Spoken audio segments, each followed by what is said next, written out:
नमस्कार साथियों, कैसे हैं आप सभी। उम्मीद करता हूं कि आप स्वस्थ होंगे, सुखी होंगे और आनंदित होंगे। श्री रामचरितमानस में आपका स्वागत है। हम श्री राम के चरित्र को समझते हुए, जानते हुए और किस प्रकार से हमारे भीतर ऐसे गुण होने चाहिए जो समाज के लिए, अपने लिए, हर किसी के लिए जो है मददगार हों, हर किसी के लिए जो है हेल्पफुल हों। आपने जो है गौतम बुद्ध की कहानी पढ़ी होगी, गौतम बुद्ध के बारे में जो है सुना होगा, पढ़ा होगा। उनके भीतर ऐसे गुण थे, उनके भीतर जो है ऐसी क्वालिटीज़ थी कि कोई भी व्यक्ति किसी भी प्रकार का हो, चाहे चोर हो, चाहे डाकू हो, उसकी प्रवृत्ति चाहे जितनी ही नकारात्मक हो, लेकिन वो बुद्ध के जो है संपर्क में आते ही उनका जो है भिक्षु बन जाता था। आपने जो है अंगुलीमाल की कहानी सुनी होगी कि ऐसा डाकू था कि उसका पूरा इलाके में दहशत था, उससे हर कोई डरता था कि कोई भी उसके रास्ते में पड़ता था उसे मार देता था और उसकी उंगली काट के जो है माला बना के पहनता था। ये बात जब वहाँ के राजा को पता चली, वो बहुत परेशान हुए, बहुत ज़्यादा चिंतित हुए कि हमारे प्रजा को जो है इस प्रकार का सामना करना पड़ रहा है। उन्होंने अपनी आर्मी, उन्होंने जो है अपने सैनिकों को भेजा पता लगाने के लिए, लेकिन उसका पता ही नहीं चल रहा था। बड़ी मुश्किल आन पड़ी, बड़ी दिक्कत हो रही थी। सारी प्रजा जो है राजा के पास कि अंगुलीमाल से छुटकारा मिले। ये बात जो है गौतम बुद्ध को पता चला, वो भी जो है उसी इलाके में थे। और जब ये बात पता चला तो अपने शिष्यों से जो है कहा पता लगाओ ये कहाँ है, किस तरफ है। तो बताया कि उस एक ऐसी जगह है जहाँ पे उसके बारे में सुना गया है कि वहाँ पे वो है। गौतम बुद्ध जो है चल दिए और वहाँ जब पहुँचे, अंगुलीमाल से जो है मुलाकात हुई। तो थोड़ी देर के बातचीत के दौरान ही अंगुलीमाल को ये एहसास हो गया कि वो जो कर रहा है वो ठीक बात नहीं है, और वहीं पे जो है वो गौतम बुद्ध का जो है भिक्षु बन गया, उनका जो है शिष्य बन गया। तो इस प्रकार का जो व्यक्तित्व है, इस प्रकार का जो प्रभाव है, हर एक व्यक्ति अपने भीतर जो है जागृत कर सकता है कि गौतम बुद्ध जो है बन के ऐसे लोग जो इस समाज के लिए असामाजिक तत्व हैं, इस समाज के लिए एक तरीके से गलत संदेश और नकारात्मक चीज़ें फैलाते हैं, हिंसा करते हैं, लूटपाट करते हैं, गंदगी फैलाते हैं, लोगों को परेशान करते हैं, अत्याचारी हैं, उन्हें जो है सही दिशा दिखा सकें, उन्हें जो है सही रास्ता दिखा सकें। ये आपकी जिम्मेदारी है, आप किसी भी तरीके से उन्हें ठीक करने का प्रयास करिए। श्री रामचरित मानस में राम के चरित्र का तो क्या ही गुणगान, जिन्होंने अपने व्यक्तित्व से न जाने कितने लोगों को जो है इंस्पायर किया है। आज भी जो है हम उनके चरित्र को पढ़ते हैं और अपने भीतर वो गुण लाने का प्रयास करते हैं जो होना चाहिए। तो पिछले एपिसोड में हमने ये देखा कि किस प्रकार से जो है जितनी रानियां हैं वो सब सीता जी को समझा रही हैं, सीता जी की जो है विदा हो रही हैं और ये समझा रही हैं कि एक स्त्री के कर्तव्य क्या हैं, उसे कैसे ससुराल में रहना है, कैसे जो है वहाँ पे लोगों का सम्मान करना है। इन सब बातों को जो है बता रही हैं। जो बड़ी स्त्रियाँ होती हैं, जो घर में जो घरों में आप देखते होंगे सीनियर होती हैं, वो छोटों को समझाते हैं, बताते हैं कि देखिए अगर आप ऐसा करेंगे तो इस प्रकार से जो है जीवन आपका ठीक होगा। वो अपने एक्सपीरियंस से हर एक चीज़ों को लेकर समझाते हैं, क्योंकि इस दुनिया में बहुत सारी ऐसी चीज़ें होती हैं कि जो नए लोग होते हैं उन्हें शायद पता नहीं होती। इसलिए जो है बड़े अपने एक्सपीरियंस से बताते हैं कि देखिए अगर आप ऐसा करेंगे तब जो है ऐसा इसका परिणाम होगा। इस जो है भावना से वो उनको समझाने की कोशिश करते हैं। आगे की कथा क्या है आइए जानते हैं और समझने का प्रयास करते हैं। चार्यों भाई सुभाए सुहाए, नगर नारी नर देखन धाये, को कह चलन चहत हाई आजू, कीन्ह विदेह विदा कर साजू। स्वभाव से ही सुंदर चारों भाइयों को देखने के लिए नगर के स्त्री पुरुष दौड़े। विदा कराने के लिए चारों भाई जो है भवन को गए और उनके सुंदर स्वरूप को देखने के लिए, चारों भाइयों को देखने के लिए नगर के जितने भी स्त्री पुरुष हैं वो दौड़े।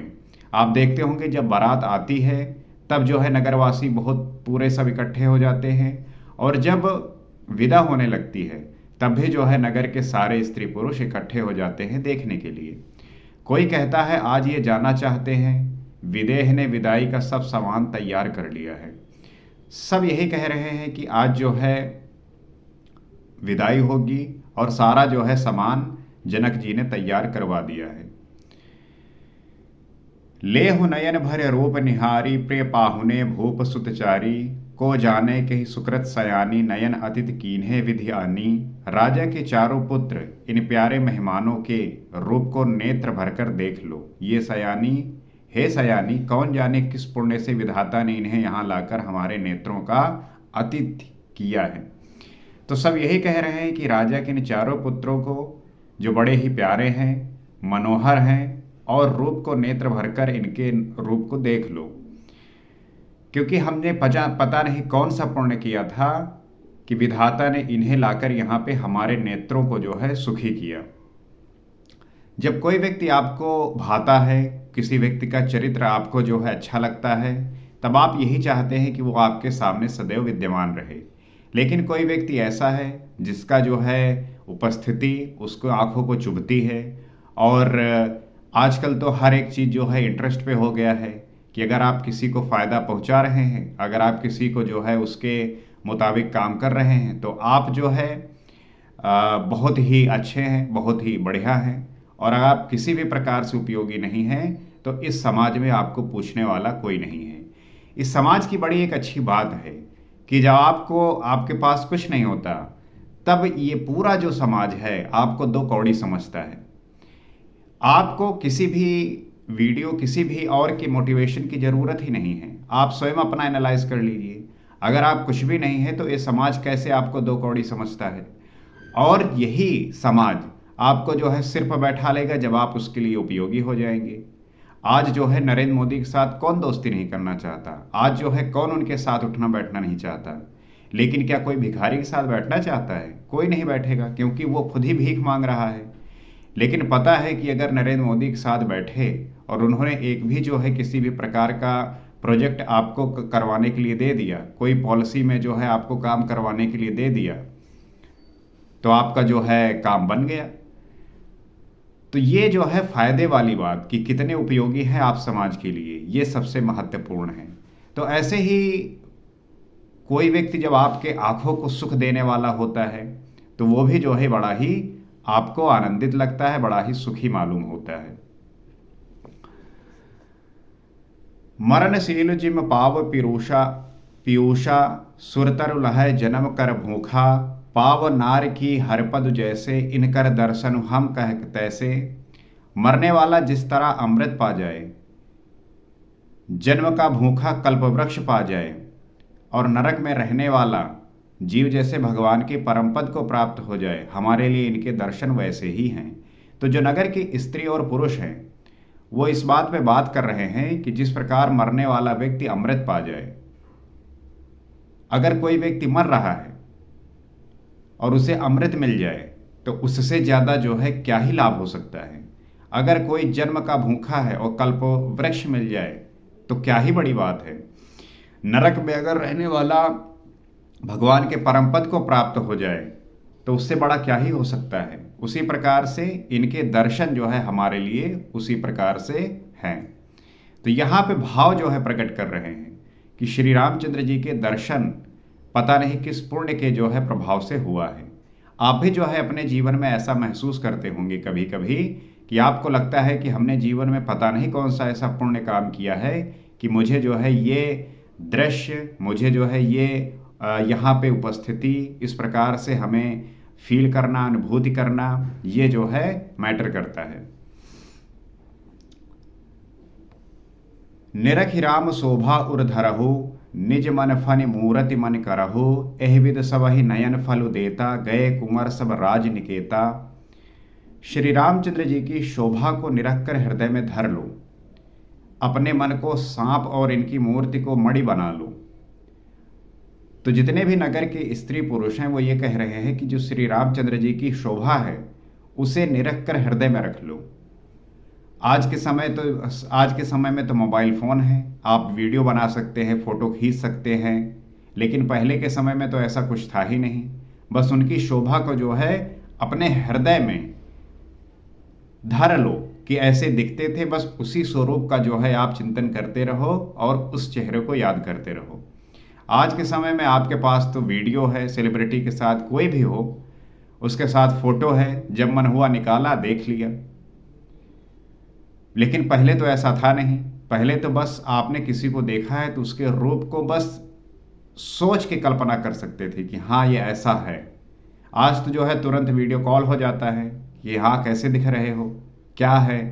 तो सारी चीज़ें जो है टेक्नोलॉजी ने बदल दी है। आज से जो है 20 साल पहले, 30 साल पहले, 40 साल पहले पहले भी जो है इतनी सुविधा नहीं थी। लोग जो है साक्षात भेंट करते थे, पत्रिकाएं होती थी। आज तो इंस्टेंट मैसेज जा रहा है, सेकंडों में मैसेज पहुंच रहा है, सेकंडों में वीडियो कॉल हो रही है। तो इसकी जो है आवश्यकता अब इतनी नहीं रह गई कि अपने हृदय में जो है रूप को धारण कर लो। हालांकि प्रेम में जो है लोग करते हैं, वो जो है अलग बात है, लेकिन टेक्नोलॉजी इतनी ऊपर चली गई है कि अब जो है इसकी आवश्यकता नहीं पड़ रही, क्योंकि जब भी किसी को देखने की आवश्यकता हुई तुरंत जो है वीडियो कॉल की और कनेक्ट हो गए, देख लिया कि जो है किस प्रकार से आप दिख रहे हो। पहले आप देखते होंगे जब पुत्र विदेश जाते थे, परदेश जाते थे, तो उनकी जो माँ होती थी बड़ी चिंता करती थी कि मेरा बेटा कैसा होगा, कुछ खाता है या नहीं खाता, कैसे रहता है, क्या करता है।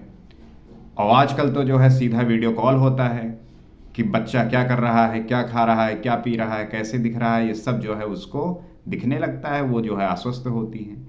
तो टेक्नोलॉजी ने जो है इन सारी चीज़ों को बदल दिया है। और अपने मन को सांप और इनकी मूर्ति को मणि बना लो। मन को जो है सांप और मूर्ति को जो है मणि। जिस प्रकार से सांप मणि को जो है अपने भीतर समा के रख लेता है, उसी प्रकार से मन को जो है वो सांप बनाते हुए उस मणि को जो है मूर्ति बना लो, कि सदैव जो है आपके मन में वो स्थित रहे, विद्यमान रहे, जाए नहीं। इस प्रकार सबको नेत्रों का फल देते हुए सब राजकुमार राजमहल में गए। इस प्रकार से उनका स्वरूप, उनका छवि, उनकी जो चित्र है, उनको जो साक्षात देखने का भाव है नगरवासियों का, वो सबके नेत्रों को जो है फल देने वाला है, सुख देने वाला है। उसके बाद जो है सारे राजकुमार राजमहल में गए। रूप सिंधु सब बंधु लखी, हरस उठा रनिवासु, करहि निछावर आरती, महामुदित मन सासु। रूप के समुद्र सब भाइयों को देखकर सारा रनिवास हर्षित हो उठा। इस प्रकार से जो रूप के समुद्र है, मतलब रूप में इतनी गहराई है कि हमारे आपके रूप में तो बहुत सारे ऐसे चीज़ें हैं जो कमी है। आपके हो सकते हैं, मैं मानता हूँ कि आप बड़े सुंदर होंगे, बहुत ही अच्छे दिखते होंगे, लेकिन सामान्यतः आम व्यक्ति जो है उतना रूपवान नहीं होता जिसकी कल्पना हम प्रभु श्री रामचंद्र जी में करते हैं। हमारे हो सकते हैं कि दांत पीले हों, होंठ फटे हों, नाक टेढ़ी हो, आंखें जो है ठीक से ना हो, अलग अलग जो है चीज़ें हैं जो ठीक से ना दिखती हों। लेकिन जिस प्रकार से गोस्वामी तुलसीदास जी ने श्री रामचंद्र जी के रूप का वर्णन किया है, वो जो है बहुत ही उच्च है। हम उस रूप की तुलना जो है हम किसी ऐसे इस जगत में उपलब्धि नहीं है कि कर सके। तो इस प्रकार के चारों भाइयों को देखकर सारा जो रनिवास है वो हर्षित हो उठा। सासुएं महान प्रसन्न मन से निछावर और आरती करती हैं। जब चारों भाई पहुँचे तो जो सास हैं वो महान प्रसन्न हुई और मन से जो है निछावर और आरती जो है कर रही हैं। तो श्री रामचंद्र जी कथा जो है बड़ी ही मन को शांत करने वाली है, कानों को प्रिय लगने वाली है और देखने में बहुत ही सुख देने वाली है। तो मैं आप सभी को जो है इनवाइट करता हूँ कि आइए इस राम की कथा को सुनिए और अपने भीतर जो मन का विकार है, जो मन में अशांति है, उसे दूर करके अपने जीवन को नई दिशा दीजिए। हम इस चैनल पे श्री रामचरितमानस का पाठ करते हैं, अध्ययन करते हैं। आप भी जो है जुड़ सकते हैं और उन व्यक्तियों तक भी शेयर कर सकते हैं जो श्री रामचरितमानस पढ़ना चाहते हैं, सुनना चाहते हैं। तो आप इस चैनल से जुड़ सकते हैं, सब्सक्राइब कर सकते हैं, फॉलो कर सकते हैं, ताकि जब भी हम इस वीडियो में बात करें, चर्चा करें, आप जो है सम्मिलित होइए और अपना जो है सहयोग प्रकट करिए। आपका आशीर्वाद, आपकी कृपा के माध्यम से हम इस चैनल को इतना बड़ा बनाएंगे ताकि हर एक व्यक्ति अपने जीवन के सारे जो चिंताएं हैं, जो स्ट्रेस हैं, जो परेशानियां हैं, वो राम की कथा से और विभिन्न विषयों पर बात करते हुए अवेयरनेस से इसे जो है शांत कर सके, ठीक कर सके और अपने जीवन में आनंद भर सके। इसी आशा के साथ आज इतना ही। अगले वीडियो में आपसे फिर मुलाकात होगी। सीताराम।